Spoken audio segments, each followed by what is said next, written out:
بسم اللہ الرحمن الرحیم۔ السلام علیکم۔ ایک نئی بسنت کہانی کے ساتھ آپ کی خدمت میں حاضر ہوں۔ 1980 کے لگ بھگ لاہور شہر میں نائٹ بسنت کا آہستہ آہستہ سے آغاز ہونا شروع ہو گیا تھا۔ ہمارے ایریا میں گرمیوں کے دن تھے اور یہ تقریباً 81-82 کی بات ہے کہ ہم لوگ اپنے ایریا میں بہت ایک مشہور کون آئس کریم کی دکان تھی، وہاں پر کون آئس کریم کھانے گئے ہوئے تھے 3 دوست۔ تو ہم میں سے ایک دوست کی اچانک اوپر نظر پڑی تو اوپر سے ایک گڈھا گزر رہا تھا وائٹ کلر کا۔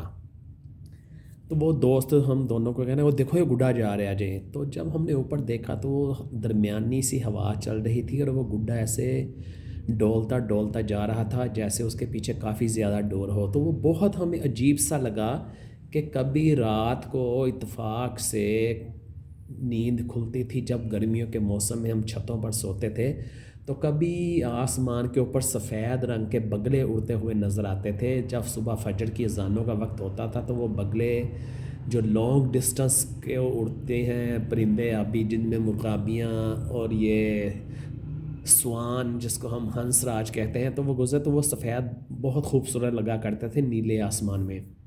تو جب وہ گڈھا گزرا تو ہمیں بہت عجیب سا لگا، ہم وہاں پر کھڑے ہو کر دیکھنے لگے۔ ٹھیک 3-4 منٹ کے بعد پھر ایک اور گڈھا گزرا، تو تب یہ ہوا کہ ہماری تو راتوں کی نیندیں اڑ گئی کہ رات کو بھی گڈھے اڑتے ہیں۔ اب یہ ہونا کہ ہم لوگوں نے شام کا کھانا کھا کر رات کو 9-9:30 بجے چھت پہ چلے جانا اور 10-10:30 11 بجے تک چھت پر بلا مقصد کھڑے رہنا اور ادھر ادھر دیکھتے رہنا کہ شاید کہیں سے کوئی گڈھا آئے گا۔ لیکن چونکہ وہ اتنی زیادہ ابھی یہ رات کی پتنگ بازی شروع نہیں ہوئی تھی، تو عموماً یہ ہوتا تھا کہ ان دنوں میں جمعہ کی چھٹی ہوا کرتی تھی، تو جمعہ رات کی رات کو کہیں کہیں سے گڈوں کے پیچ ہوا کرتے تھے اور ہم اس قدر خوشی مناتے تھے گڈوں کے پیچ ہونے کی کہ کسی کے محلے میں پیچ ہو رہے ہیں اور کسی اور طرف جا رہے ہیں اور ہم ویسے ہی ساری ساری رات چھت پر کھڑے ہو کر ان لوگوں کے پیچے دیکھ رہے ہیں کہ جیسے اس میں ہمارا کوئی بہت بڑا مفاد ہو، اور اگر ہم چھت سے نیچے اتر کر جا کر سو گئے تو پتہ نہیں کہ ہمارا کتنا عظیم نقصان ہو جائے گا۔ تو یہ بھی جنونیت کی اور شوق کی ایک طرح کی قسم ہوتی ہے۔ پھر اسی طرح سے ہمارے شاد باغ میں ایک بہت مشہور پتنگ بنانے والے تھے استاد منیر۔ تو منیر صاحب کے آگے ایک شاگرد تھے، تنویر ان کا نام تھا۔ تنویر بھی بہت اچھی پتنگ بناتے تھے اور گڈھا اور پتنگ اس کا بہت مشہور تھا۔ تو ان لوگوں نے کوئی 83-84 میں یہاں پراپر رات کی گڈوں کی گیم شروع کی تھی۔ کوئی ایک پارٹی جو مخالف پارٹی تھی وہ اندرون شہر شاید موچی گیٹ سے آتی تھی، اور باقی یہ شاد باغ کے کائٹ میکر اور کائٹ فلائر ہوتے تھے، اور کوئی 10-10 12-12 15-15 گڈے ایک ہی ٹائم میں اڑا کرتے تھے۔ تو وہ بہت خوبصورت منظر لگتا تھا جب رات کو وہ لائٹیں جلتی تھیں، تو بہت عجیب سما ہوتا تھا اور ہم دعائیں مانگتے رہتے تھے کہ یا اللہ اس جمعہ رات کی رات کو جو ہوا کا رخ ہے وہ ہمارے گھر کی طرف ہو، تاکہ ہم بھی کوئی گڈوں کے پیچے دیکھ سکیں اور اگر ہو سکے تو کچھ نہ کچھ پکڑ بھی لیں۔ تو پھر آہستہ آہستہ یہ وبا پھیلتے پھیلتے پھیلتے پھیلتے یہ لاہور شہر میں بہت اس کی جڑیں مضبوط ہوتی گئی نائٹ کائٹ فلائنگ کی۔ تو مجھے یاد پڑتا ہے میرا جو چھوٹا بھائی ہے سب سے چھوٹا، اس کی ایج اس وقت 12 سے 13 سال تھی، جو کہ ایک پراپر نائٹ بسنت ہمارے شاد باغ میں بھی منائی جانی تھی، اور بہت ہی زیادہ گھروں کے اوپر فلڈ لائٹس لگ گئی تھی، ڈیک وغیرہ پر گانے چل رہے تھے اور وہ باجے جو ہوتے ہیں پریشر ہارن اور دوسرے باجوں کی آوازیں آ رہی تھی۔ تو اس رات ہم نے تقریباً کوئی 30 سے لے کر 40 تک گڈے پکڑے تھے اپنی چھت سے ہی، یعنی کہ بغیر چمورے ہوئے، بغیر کسی سڑک پہ بھاگے ہوئے، جو ہماری چھت پر ہی آئے تھے اور جن کو ہم نے کچھ گرے چھت پر کچھ ڈور پکڑی اور گڈے اتارنے پڑے، کوئی 1-2 لر کوئی 3 لر اس طرح سے۔ تو وہ ایک بہت ہی سکسیسفل اور بہت ہی خوبصورت بسنت تھی، ہماری زندگی کے کیریئر کی پہلی نائٹ بسنت۔ تو پھر یہ آہستہ آہستہ اس کی جڑیں مضبوط ہوتی گئیں۔ پھر رات کو چھتوں پر باربیکیو، کافی، گرین ٹی، چلغوزے، مونگ پھلیاں، ریوڑیاں اور اس طرح کی چیزیں، اور دن کے وقت دوپہر پر ہی چھت کو آلو والے پراٹھے، مولی والی روٹیاں، قیمے والے نان، کنوں، موسمیاں، سموسے. تو بہت ہی ایک یہ زبردست قسم کا ایونٹ تھا کہ جس کی دنیا بھر میں اور کہیں مثال نہیں مل سکتی.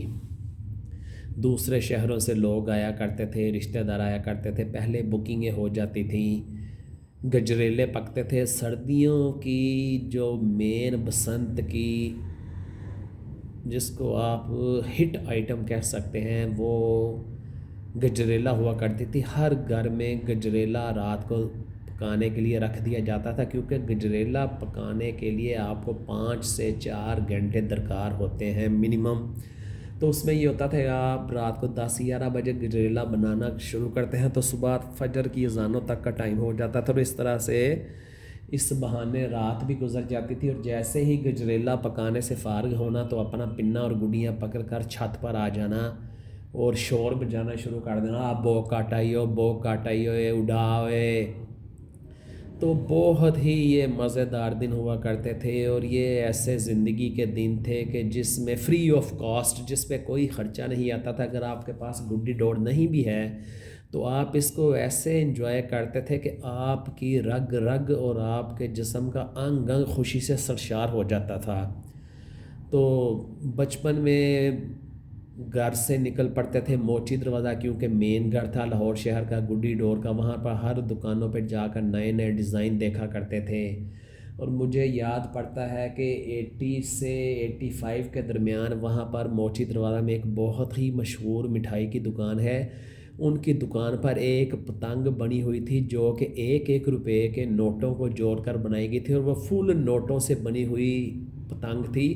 اور جس کو لوگ دیکھنے کے لیے پنجاب بھر سے آ رہے تھے، گڈی ڈور کے شوقین جو بھی گڈی ڈور خریدنے آتا تھا، جب اس کو پتہ چلتا تھا کہ فلاں مٹھائی والی دکان پر نوٹوں کی بنی ہوئی پتنگ ٹنگی ہوئی ہے، تو وہ لوگ بہت دور دور سے دیکھنے کے لیے آتے تھے.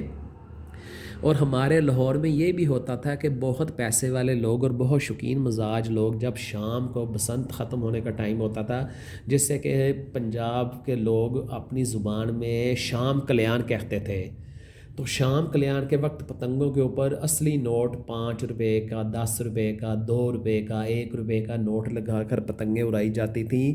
اور وہ پتنگ کٹ کر جس گھر پر گر جاتی تھی ان کی تو موجیں ہوا کرتی تھیں.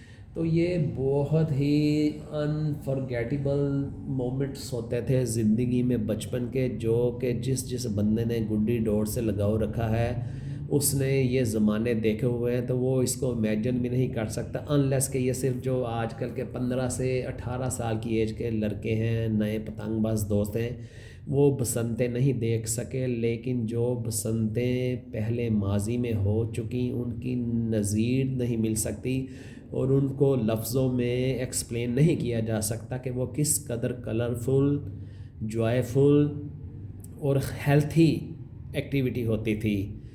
تو میں سم ٹائم آپ لوگوں کے ساتھ اپنے واقعات شیئر کرتے ہوئے بہت پراؤڈ بھی فیل کرتا ہوں، اور سم ٹائم آپ لوگوں کے ساتھ اپنے ایکسپیرینس شیئر کرتے ہوئے دل انتہائی دکھی بھی ہو جاتا ہے کہ یہ ہمارے ساتھ کیا ہوا اور ہم لوگوں نے کیا کر دیا. تو یہ ہے کہ یہ ایک چھوٹا سا واقعہ میں آپ کے ساتھ جو بسنت جس طریقے سے منائی جاتی تھی میں نے شیئر کر دیا ہے. تو میں انشاءاللہ تعالیٰ آپ کے ساتھ رابطے میں رہوں گا اور آپ کو مزے کی بچپن کی بسنت کہانیاں اور جو بہت دلچسپ واقعات ہوں گے وہ بتاتا رہوں گا. آپ بس میرے چینل کو سبسکرائب کر لیں تاکہ آپ کو نئی سے نئی کہانی بر وقت مل سکے اور آپ اس کو انجوائے کر سکیں. اب مجھے اجازت دیجیے، اللہ حافظ.